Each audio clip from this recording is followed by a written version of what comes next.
Naitwa Mwalimu Onesimo Mkondia. Leo tulikuwa na bonanza la siku moja ambalo limejumuisha timu 16 zote za kata ya Mlowo.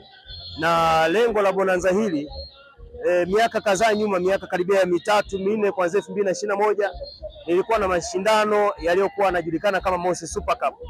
Na mashindano yale lengo lake kubwa ilikuwa ni kuhamasisha mkoa wa Songwe tupate timu ligi kuu, tupate uwanja wa mpira. Lakini mpaka dakika hii vyote hivyo hatujavipata, lakini hatujakata tamaa.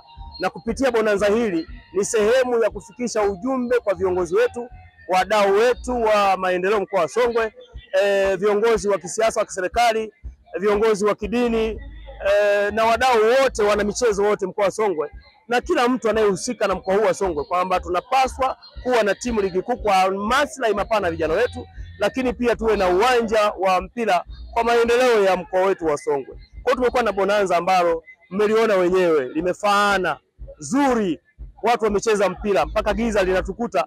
Tumekuwa na timu nyingi sana, lakini tumefikisha ujumbe.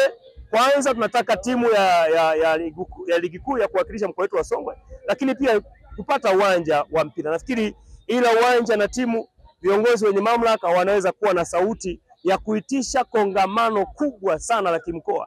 Mwisho wa siku tukakaa kama wadau, tukajua mustakabali wa mkoa wetu kwenye swala la michezo.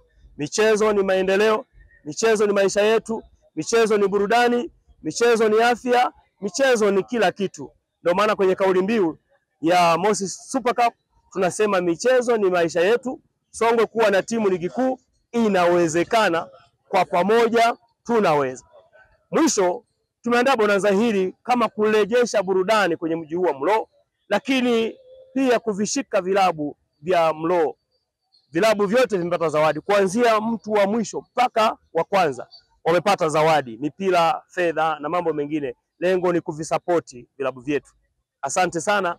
Mungu awabariki Maputa TV, Mungu awabariki Kamkono, Mungu awabariki vyombo vya habari vyote, Radio Vwao FM ambayo ilikuwa inarusha matangazo hayo ya live, na mashabiki wote ambao wamehudhuria wameonyesha moyo wa upendo sana. Nashukuru sana.